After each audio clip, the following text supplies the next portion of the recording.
Welcome everybody to the Leo Zagami Show!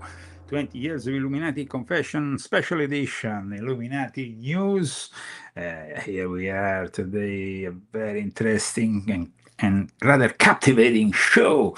Vatican Spirit Communication. Wow.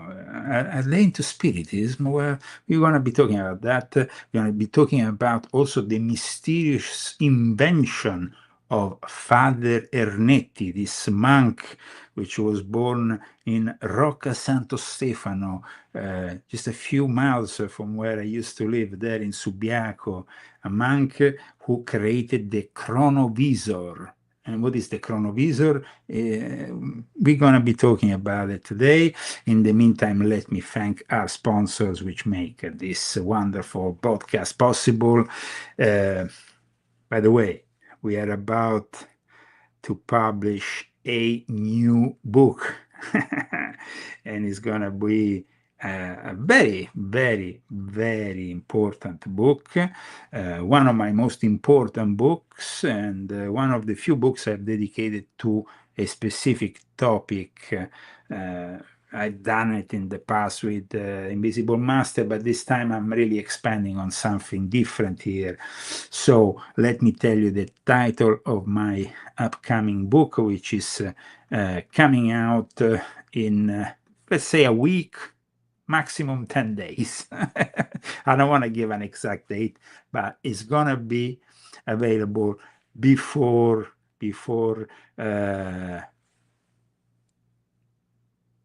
Disclosure Day of Steven Spielberg, because it's important to understand this book also in relation to what Steven Spielberg is trying to do. Okay, so thank you so much to all of you for being here with me, and thank to our sponsors, KB Lan, thank you KB Lan, thank you Jim, you have an incredible name, Grutzmarker, yeah. Surname, not the name, but the surname which is rather incredible. You Uzumaki, thank you Uzumaki, and thank you to Peter Prokosh.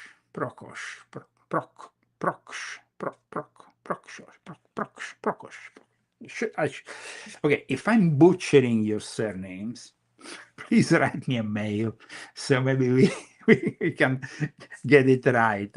My wife tells me I should use the AI to maybe interpret in a correct way some of these spellings. Anyway, thank you again, Kibilan. Thank you, Jim. Thank you, Yozumaki. Thank you, Peter Prokosh. And thank to those people who really are helping this show. And at the same time, we're going to have something big coming up, because with this new book, there is going to be renewed attention on, of course, my podcast. So you're going to see a lot of things are going to happen.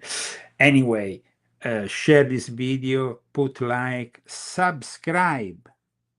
You have to absolutely subscribe to my channels. We are broadcasting at the moment on Facebook, on YouTube, on X, on Rumble, and on BitChute.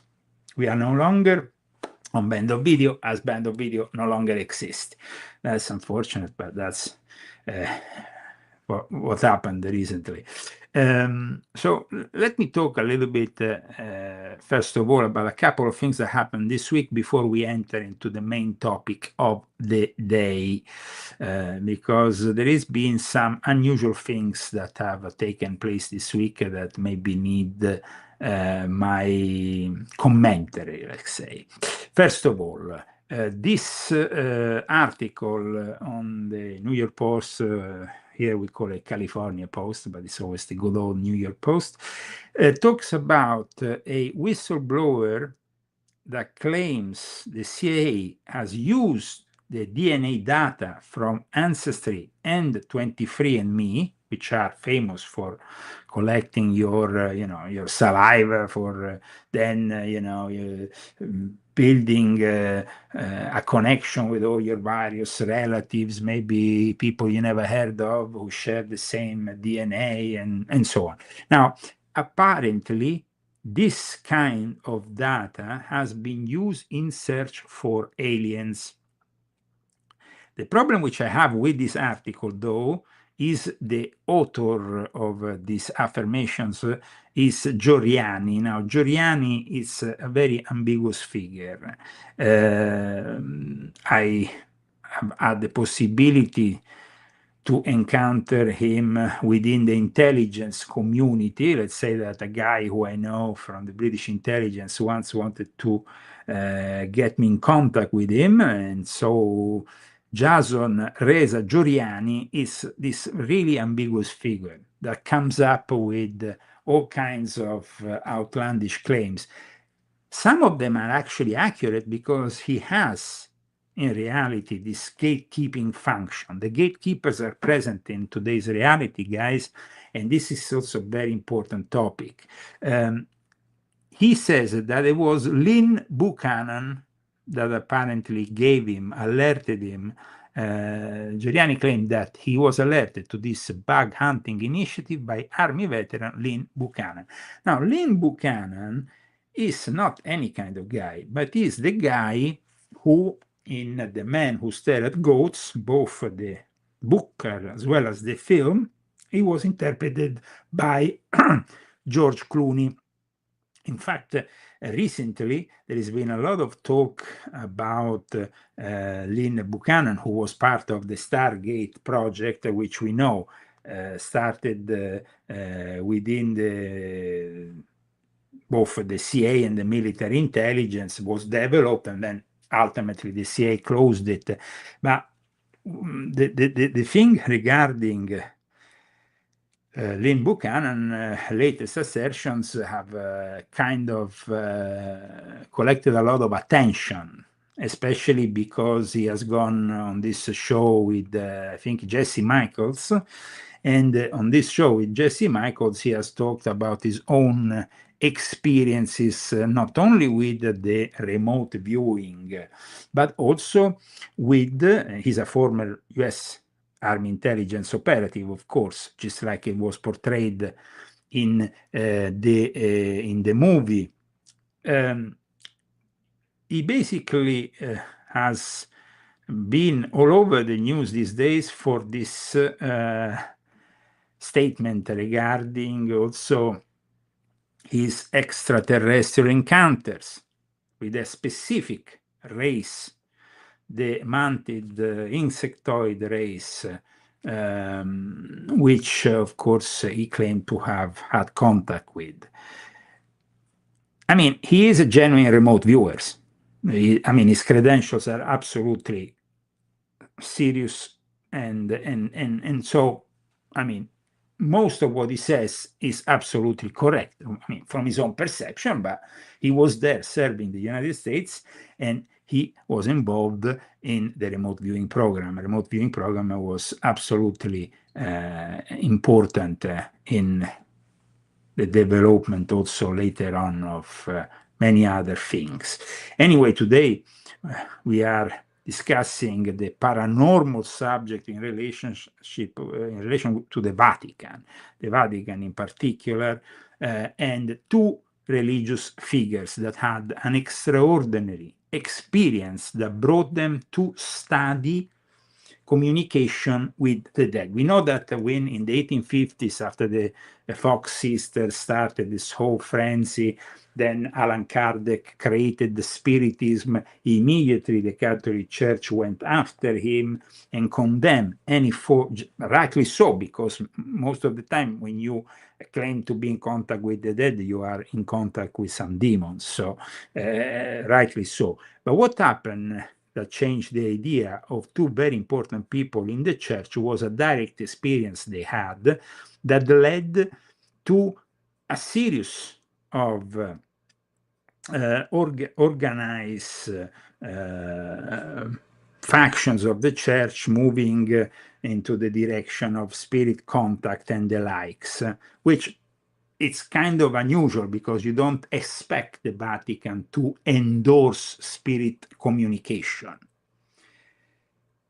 Okay, so the story is the following, and it's a very interesting story that I'm going to tell you now. Of course, this story has some elements that are absolutely 100% certified, other a little bit less, but this article, which I'm about to show you, led then to a decision by the Vatican on this subject. So there was actually an official reaction of the Vatican.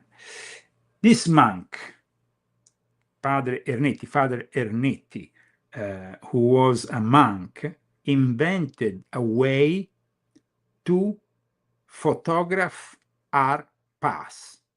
I know this whole thing might sound crazy, but first of all, let's go back to the beginning of this story. What brought him to create this invention that allows you to see the past, not to travel in the past, but to see the past, because everything that is, that is experienced by us leaves somehow an imprint, a magnetic imprint that can be captured. The story starts in September 1952.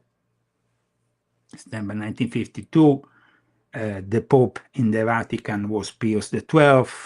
It was a very different church from what we have now. It was a more traditional church. It was the pre-conciliar church. It was the church before the Second Vatican Council.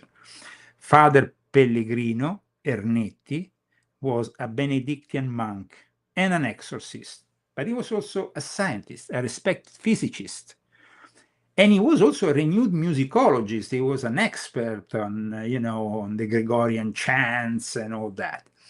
He was in a lab with his friend and longtime colleague, Agostino Gemelli.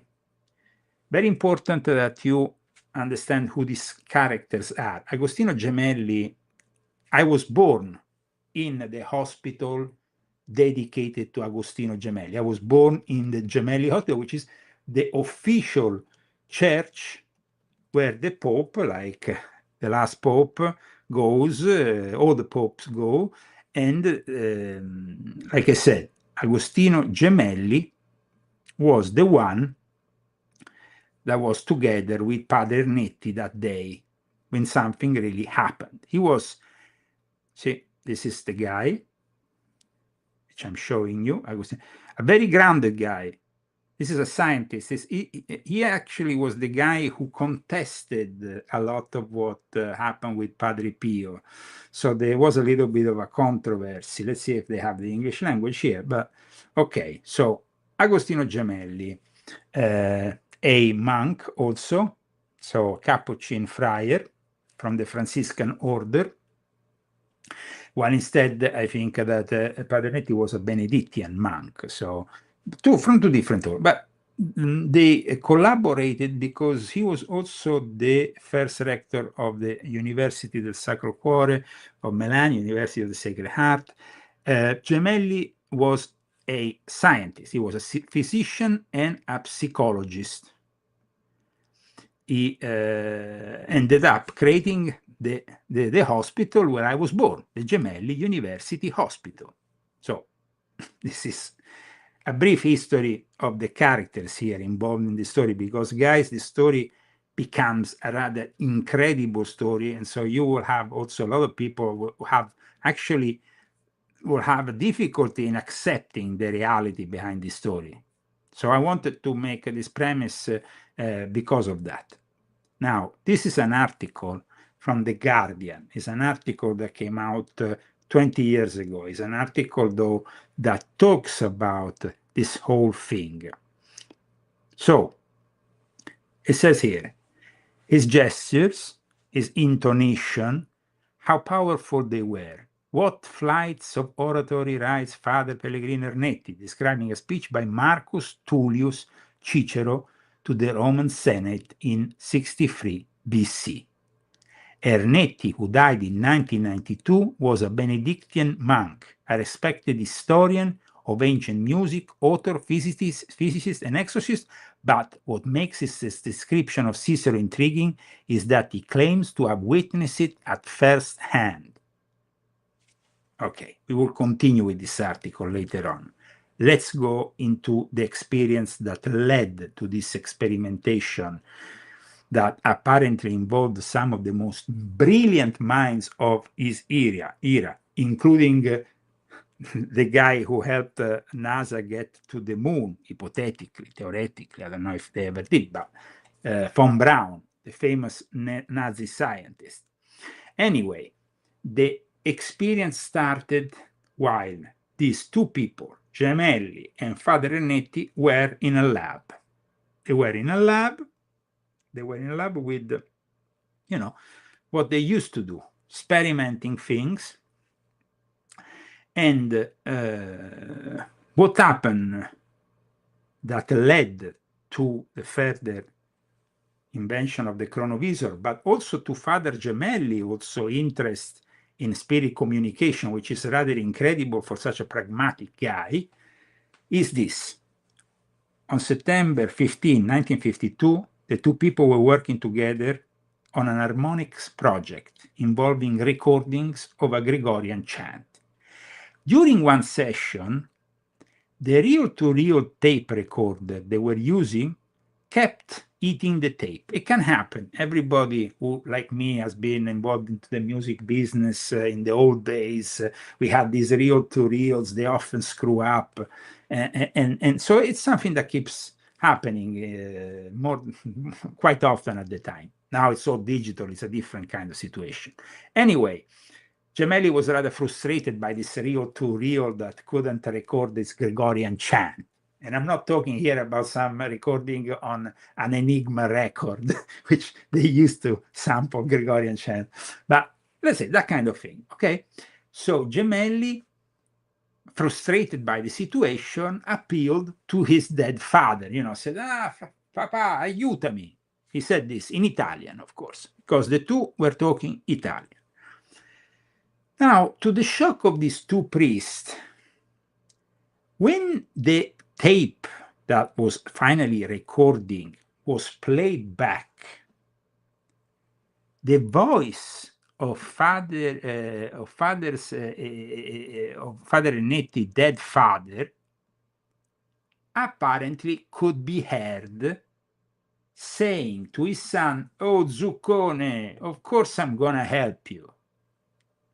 Now, some people say that it was Gemelli's father rather than, there is, different versions of the story. But this is how the story went. Now, there is a tendency in the narrative that circulates on this story in the English language to get wrong the term zuccone. In fact, I saw articles in which it was written zucchini. Now, zucchini is a different thing. Zucchini. I eat zucchini. I just, I had a wonderful meal today. The zucchini. Zucchini is something you eat. But zuccone, it's a funny way of, when you are talking to your son and say, "Oh, capoccio, zuccone," like, you are being a little bit, It's a funny thing to say, okay? But it was something that apparently the father used to say. And so at that point, the interest of both of them, because you see, as you know, apparently Zuccone was the nickname that Gemelli's father had given to his son as a boy, and this could have not been known. It was something that could have not been known by, but it was recorded, you know, it stayed in the recording.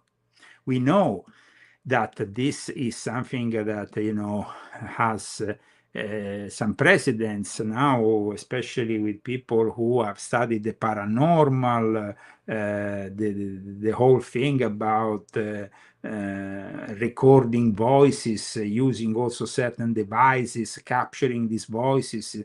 But first of all, let's go back. I mean, we are talking about the EVP kind of research. The two priests were kind of, you know, after this starting initial communication, Ernetti and Gemelli embarked on a journey to discover the possibility of contacting the dead. And you might say to me, but how can Catholic priests who are forbidden to talk with the dead, because there is specific rules within the Catholic Church to not engage in any form of necromancy, of talking with the dead in any way, shape, or form. Now, Gemelli, who ends up continuing the research in a more, you know, rigorous way, says we have to conduce this, we have to do this research in the name of science. So groups were created. There was, for example, you know, Gemelli created, of course, wanted to, it was the birth of the electronic voice phenomena, what I just called EVP. In fact, this event officially launched the studies in Italy of the EVP, which is also known as electronic voice phenomena, as psychophony, and is the recording of presumed voices from the afterlife using tape recorders and radio waves. But for Father Ernetti, it was a little bit more than that. Father Ernetti, this episode was like the most illuminating episode of his life.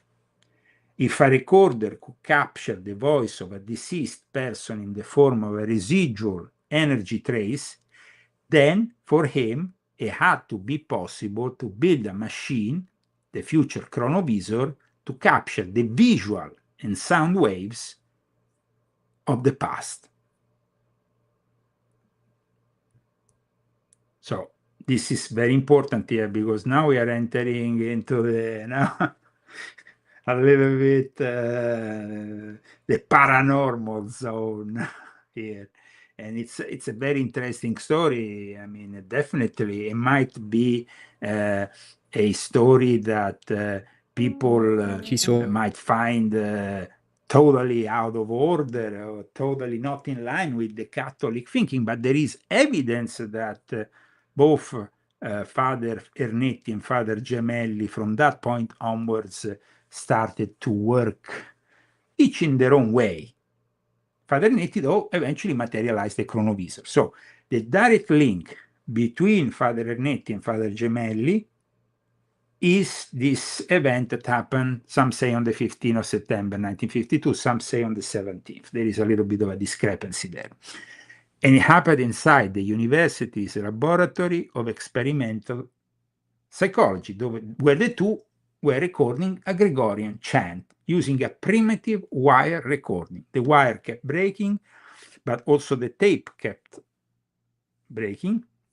And so the whole situation then led to Gemelli claiming, hey, Dad, help me. And then, of course, you big head, which is Zuccone in Italian, that the father used to call, I mean, some sources say it was actually Gemelli that was altogether, the more pragmatic of the two, who had his nickname as a child and was immediately more impressed even than Ernetti.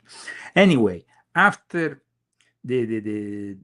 so these two, you see, what happens here is that Padre Ernetti, that you are seeing here on the screen, built something that at the end of his life he would be impose a complete secrecy from the Vatican, imposed silence on Ernetti at the end of his life because of this.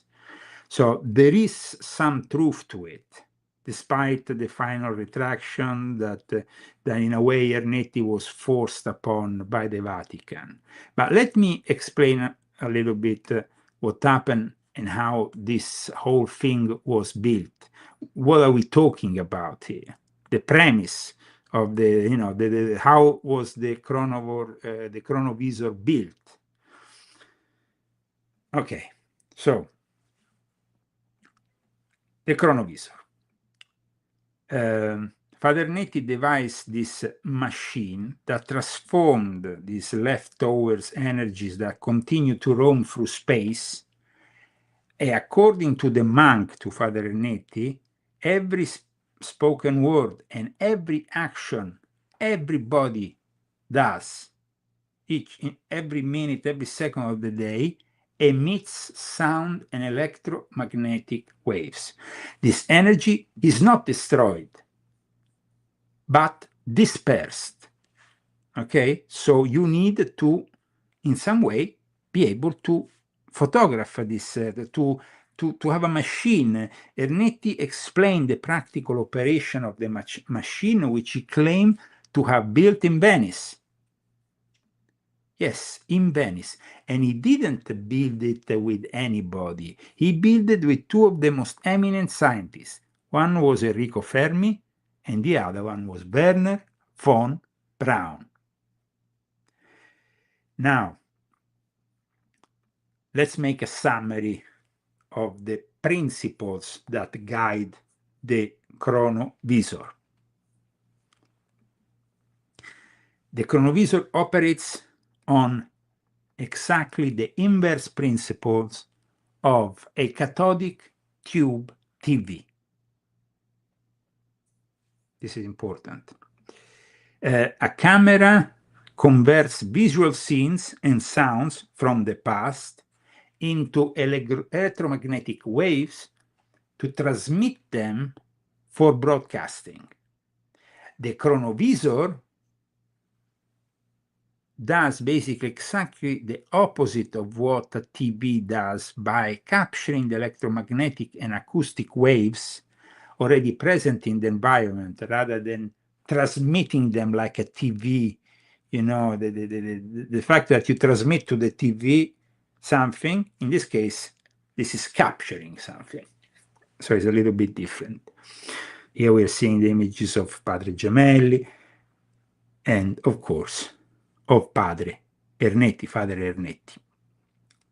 Now, the Chronovisor, the three main components of this Chronovisor.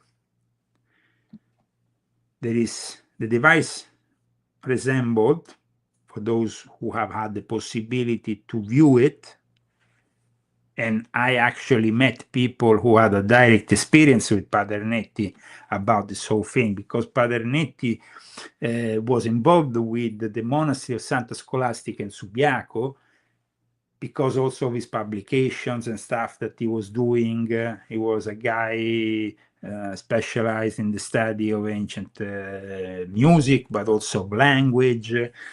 So he was definitely a genius. He wasn't just, a monk or a friar of sorts. So this machine he built was divided in three sections. One was the transducers. This was a series of antennas that were made of special metal alloys capable of capturing all wavelengths of light and sound present in the ether. Now, we talk often about synchronicity. Synchronicity for Carl Gustav Jung was what Kepler used to call forma telluris. So there is something that emanates, something that can be captured. And I guess that in a way, he had built something that could capture this.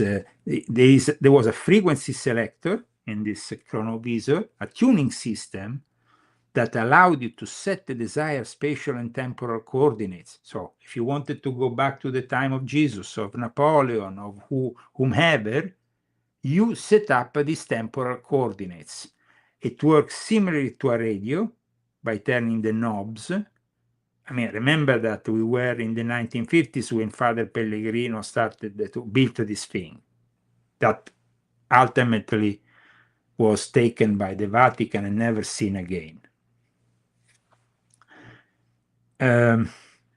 It's a little bit like the remote viewers that are given a target, like you are given a target. It can be Genghis Khan, Napoleon, Jesus, and then you are syncing with them into their specific timeline. In this case, though, you could actually photograph Jesus, photograph Napoleon, hear what they were saying exactly in a very exact manner. And of course, the most incredible experience was going back to the time of Jesus. But let's go. So these three elements, the transducers, which are the antennas, the frequency selector, and then you have the viewer and recorder. So you had a screen, a little bit like, a TV screen, on which these images were projected in black and white, later apparently even in color. Accompanied, they were brought by a speaker for audio and a system to record the multimedia stream, almost.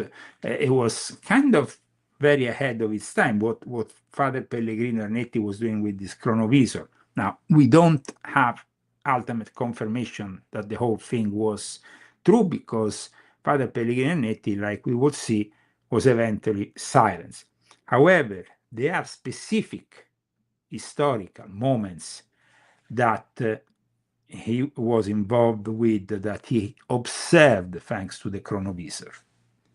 And these moments were the Passion of Christ. Ernetti claimed to see the agony in the garden, the betrayal by Judas, and the entire crucifixion of Jesus Christ. Then you had the tablets of the law. He claimed to have watched Moses receive the 10 Commandments on Mount Sinai. Then he said he observed the speeches of Cicero. He claimed to observe Marcus Tullius Cicero delivering his famous Catiline orations to the Roman Senate in 63 BC. And then Ernetti stated he watched Napoleon give his speeches that abolished the Venetian Republic. So all this happened in the Vatican with the approval of the Vatican. It wasn't a time machine. It was a machine that read time. It's a very different thing. You couldn't simply go back in time. You were simply able to record what went on in time. And going back to Lynn Buchanan, the remote viewers, I think that one of the things he said to Jesse Magos in his recent interview was rather interesting, because he said he also had the opportunity to view Napoleon in a specific context, which was this rabbit hunting that turned out to be a little bit disastrous, because they couldn't find wild rabbits, so they got all these domesticated rabbits, thousands of them, but because they were undomesticated, instead of running from the hunters, they went after the hunters, and it was a complete disaster. But it's a little known story that then the remote viewer happened to have encountered during his experience with Napoleon. Anyway, the Christ photo, because at one point there was a lot of controversy regarding the photos that were made with the Chronovisor. Let's go and check these photos. Here, let's see. Actually, let me see if I can put it here. The various. Okay, so this is an image apparently on the left. Some say it's too similar to the one on the right, which is an artistic portrait of Jesus. Then we have another image that was captured with the Chronovisor that will end up being very controversial, and it's this one. This is a photo of Jesus that was captured through the Chronovisor of Father Ernetti.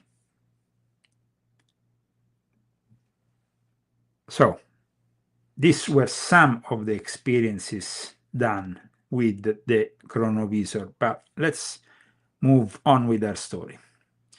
The machine, like I said, was created in Venice, and then, of course, the experience became known all over the scientific world, but the Vatican apparently became kind of wary of what was going on with this whole thing. Especially when Father Ernetti started to transcribe fragments of lost text from the past. This, in particular, there were some anomalies, though, that some linguistic anomalies that were then analyzed by classic scholars that said it doesn't really fit the time. Anyway, the focus of our story and what Father Ernetti managed to capture with the Chronovisor was made possible also thanks to the collaboration of Enrico Fermi. Enrico Fermi, guys, we're talking about the guy who invented the famous Fermi paradox. We are talking about one of the guys who has really changed the world. I don't know if he changed it for the better, but he was a member of the Manhattan Project. So the Manhattan Project, as we know, is the project for the research and development of what became the first atomic bomb. So here we have Enrico Fermi. Then we have also Werner von Braun, and they both collaborated with Father Ernetti on the creation of this Chronovisor. Von Braun, of course, has done a much better job than Jeff Bezos has ever done with his failing Blue Origin. Yes, but the Chronovisor wasn't done in Los Alamos. It was done in Venice. But yes, it was done with Enrico Fermi. Enrico Fermi was, at the time, before going back to Italy, Enrico Fermi was, of course, in Los Alamos and was in New Mexico. He died in 1954, but 2 years before dying, apparently he collaborated with Father Ernetti on this project, which is the Chronovisor. Let's go back to, after having explained how it works. Let's say we have explained how it works, but we want to also go back to the various controversies connected to this machine, which arise from this machine, especially when this machine started to be known around the world. So here we have The Guardian in 2005 that says, Ernetti actually told the French theologian Father Francois Brun that he watched it live on a time warping device called the Chronovisor. So he reported the speech of Marco Tullius Cicero thanks to the Chronovisor. Ernetti claimed to have developed the Chronovisor during the 1950s with 12 famed scientists who, except from Enrico Fermi and Werner von Braun, both dead when their names were published in 1992, because that was when the story was eventually also published in a book in Italy. I think it was Edizioni Mediterranee, I think the publishing from Rome. Anyway, wished to be anonymous. All the other scientists involved with this whole thing wished to be anonymous. They consisted, here it says, of numerous antennae, free composed of mysterious metals which receive light and sound signals on every wavelength. Direction finder for tuning to a particular time and place, a screen, and a recording device. Ernetti described how, crowded after their invention, the time team watched speeches by Mussolini, Napoleon, and scenes from ancient Rome, including a performance of Tiestes, a lost place of Quintus Ennius, one of Rome's most important authors. But that's where the controversy comes, when the experts say that some things didn't fit the timeline, some Latin ways of saying certain things. But I mean, although nobody saw the Chronovisor itself, Ernetti did provide evidence of these televisual travels, for example, publishing fragments of Tiestes in Latin. Now, the Tiestes was an incomplete, it was never completed in the sense that we only received fragments. He published the entirety at one point of this important Latin text. Then on May 2, 1972, a big thing happened. The Italian magazine La Domenica del Corriere, which was very popular magazine at the time, and no longer exists, but I remember reading it at my relatives down in Sicily, because it was a very popular magazine with a lot of curiosities, a lot of weird stuff on it, but always very accurate, wasn't made up stuff. So they published what should have been Ernetti's trump card, a chronovisor image of the crucified Christ. The team had viewed his last days in their entirety, from the Last Supper to the final agonizing moments, and had retained the photo as a powerful souvenir. But at that point, the controversy erupted, because another magazine revealed that Christ was a reverse image of a postcard from the Santuario dell'Amore Misericordioso in the town of Colle Valenza, in Umbria, I think. More recently, doubt has been cast on its transcription of Tiestes, and an apparent deathbed confession has also surfaced.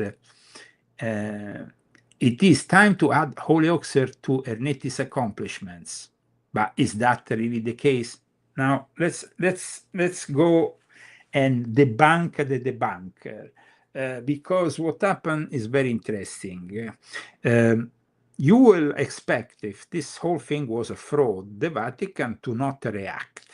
Instead, after the publication in La Domenica del Corriere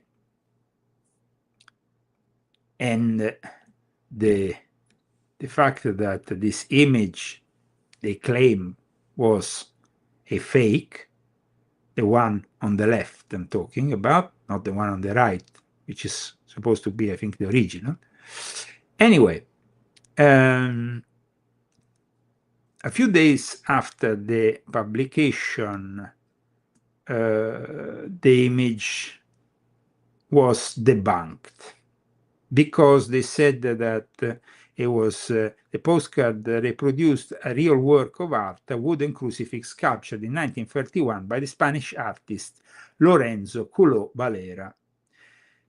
The statue can still be found today in this sanctuary, which is near Perugia. It's actually in Todi, in Todi, this place where you can go and see this image. So it's a place I know very well. Me and my wife went there. Very nice place. Very nice place. Eat great food. Great place.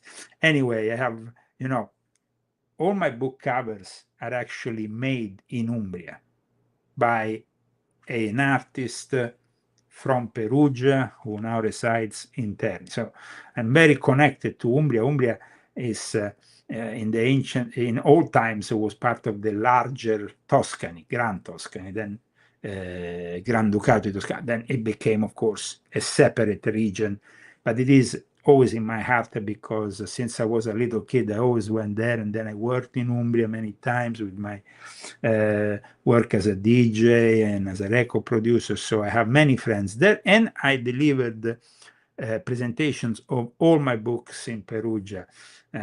So it's definitely a town I like very much. Anyway, when Father Ernetti was confronted with the proof that his photograph of Christ was actually a picture of a wooden sculpture, but they never told us what this was. What is this? Anyway, what did Padre Ernetti do?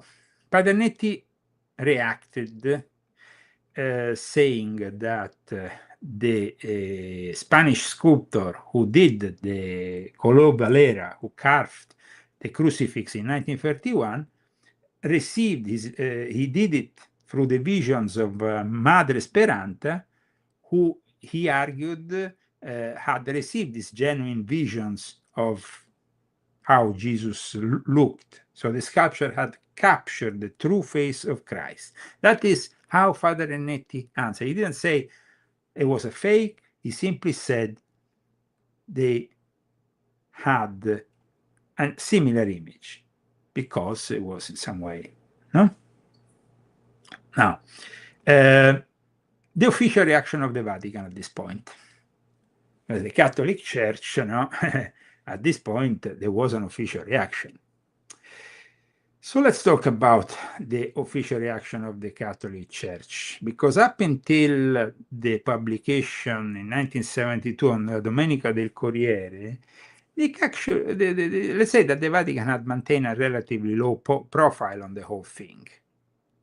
But after there was this whole debunking of the photo, the ecclesiastical authorities were forced to intervene to protect what they say is the doctrine and the public order. Because when this article this article, you see, which I just showed you, appeared, it was a big thing. So, how did the Vatican react? In 1988, the Sacred Congregation for the Doctrine of the Faith, which is basically the modern Inquisition,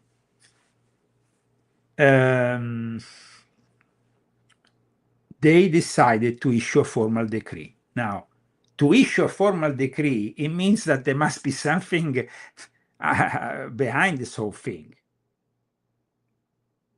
And I tell you, it's very interesting because it was an immediate lata sententia excommunication for anyone who revealed or spread recordings or news obtained through instruments capable of capturing the past. Now, you have to understand, how is it possible? I repeat, how is it possible that no, it seems the matter of science fiction. It's absolutely incredible. It's like a sci-fi movie. But why did the Vatican, after this article came out saying, I have the evidence, the machine that photographs the past is a reality, the Chronovisor, why did the Vatican do something? If this machine didn't exist, they didn't need to make a decree of excommunication for people using news or recordings through instruments capable of capturing the past. It's almost like confirming, you don't excommunicate somebody for something that hasn't been done. If it was a fraud, the Vatican would say it's simply a fraud. Instead, the Vatican goes and creates an official decree in 1988. You can still find it in the canon law, where they forbid and excommunicate anybody who uses this kind of information. At the same time, the superiors of the Benedictine order, the order of Father Ernetti, ordering absolute silence for the rest of his life. From that moment on, under penalty of severe canonical sanctions, Father Ernetti could no longer grant interviews. Father Ernetti could no longer grant interviews or make public statements about the Chronovisor. He will have to maintain this silence for the rest of his life.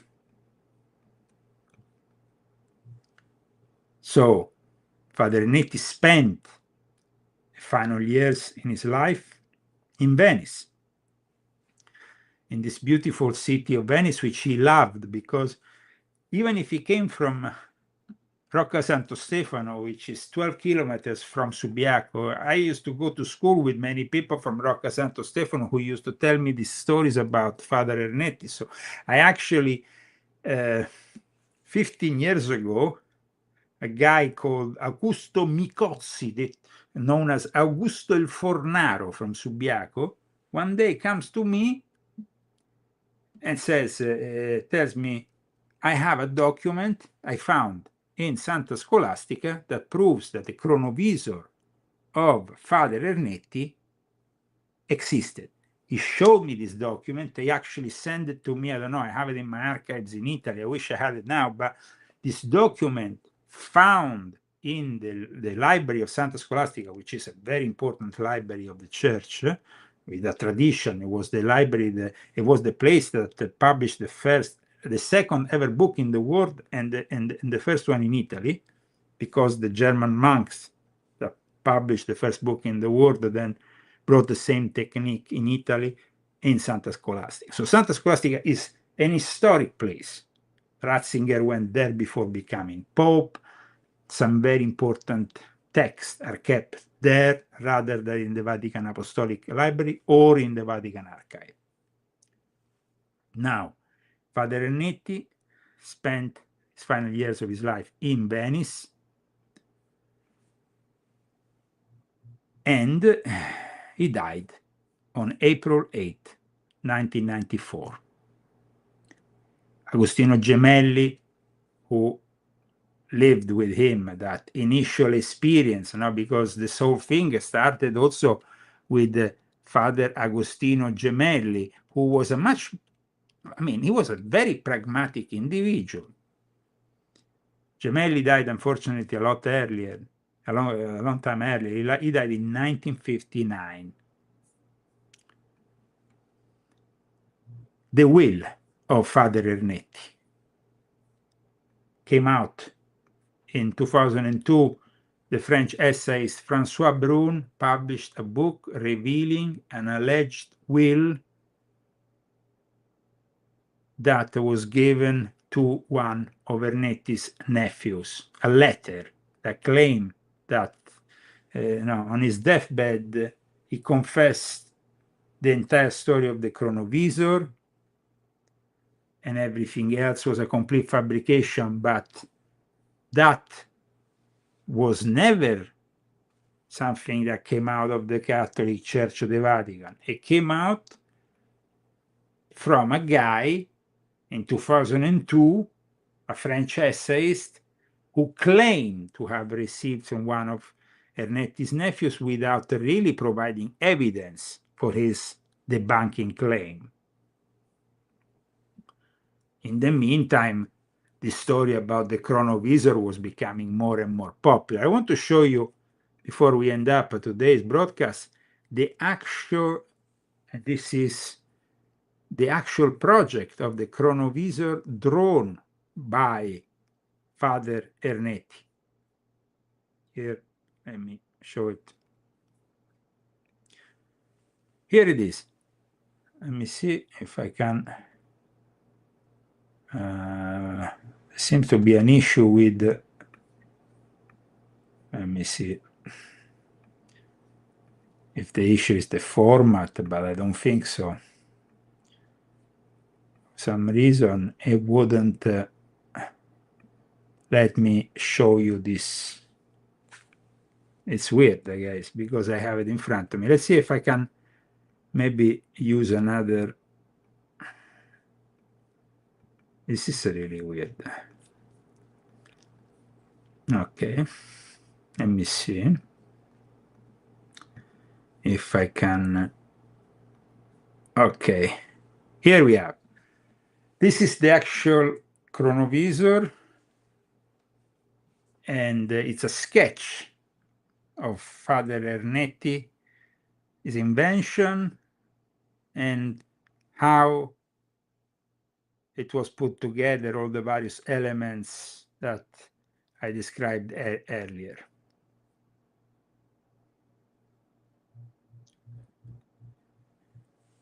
Regarding Marconi, he was also involved with the Ray of Death, but that's another story. We might talk about it another time. In the meantime, before I go, I want to, of course, finish here with this incredible story of Father Ernetti, because I repeat, if it was a fraud, why did the Vatican feel the urge to pass such an important, official promulgation of the Catholic Church, excommunicating everybody that uses a similar or that instrument? I mean, there is a lot of doubt about what happened, but we know for sure that the Father Gemelli experience with Father Ernetti was absolutely proven.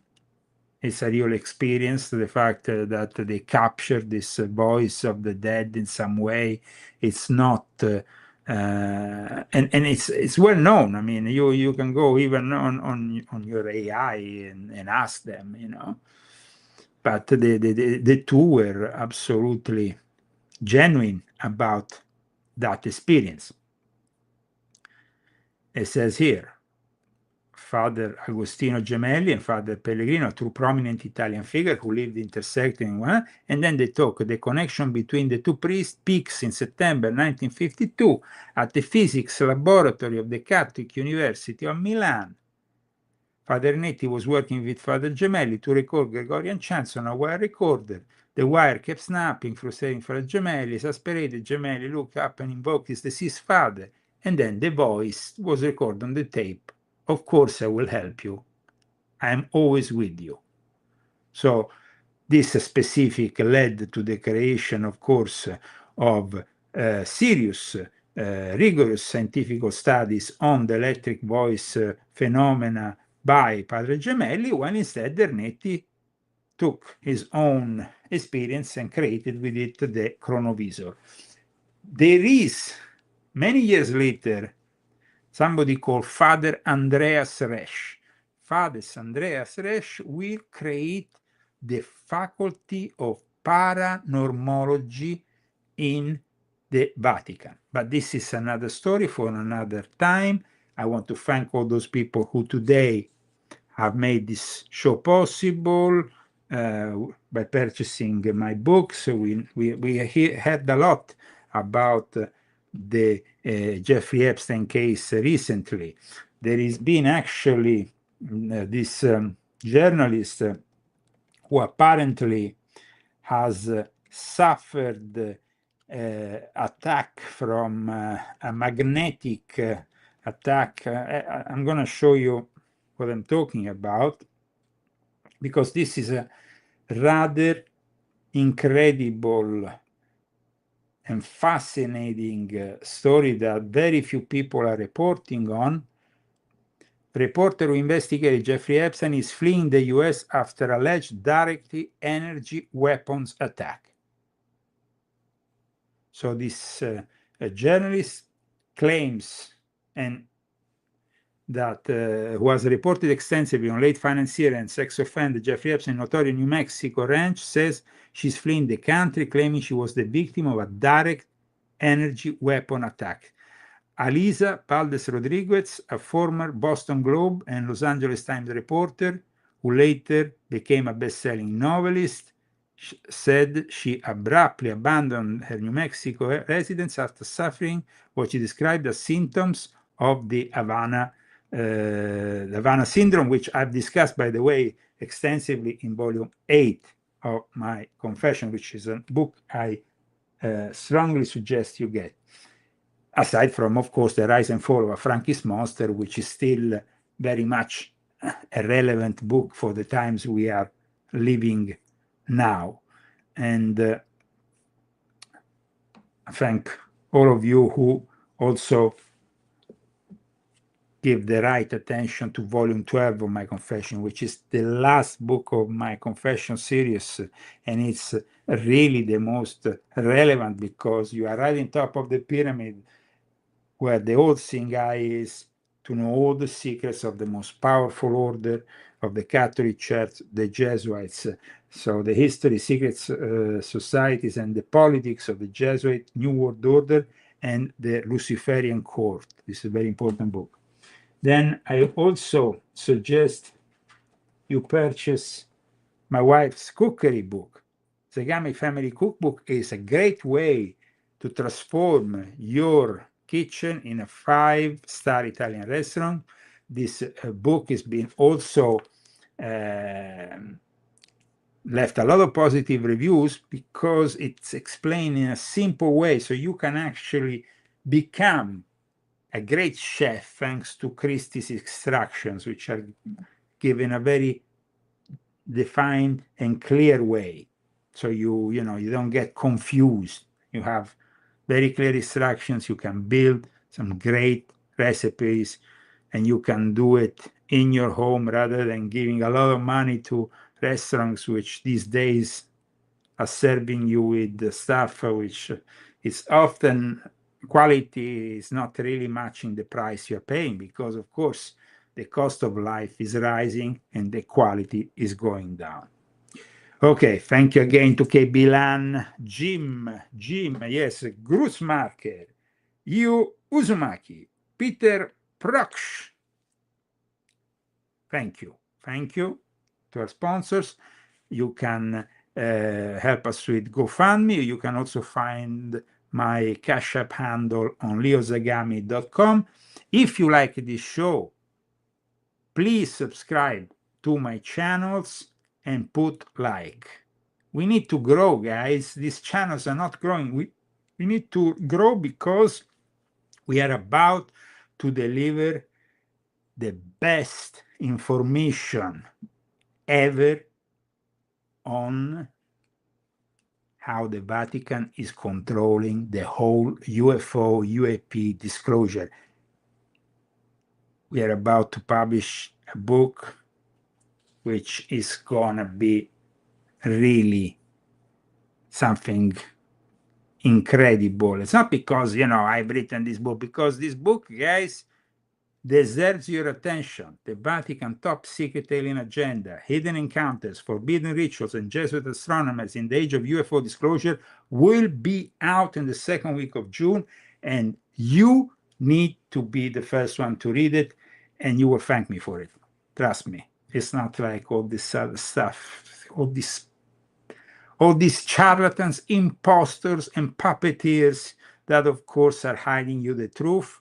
Well, we will finally expose them all.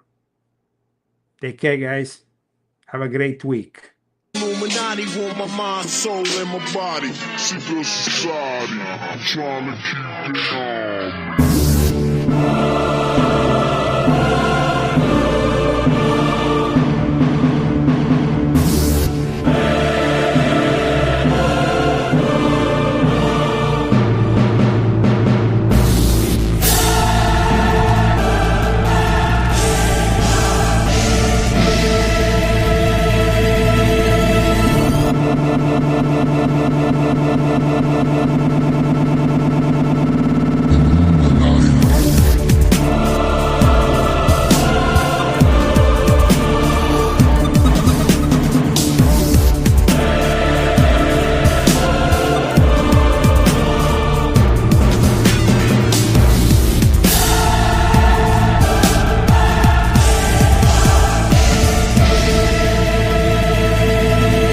just created one of the most unexpected moments in the luxury automotive world.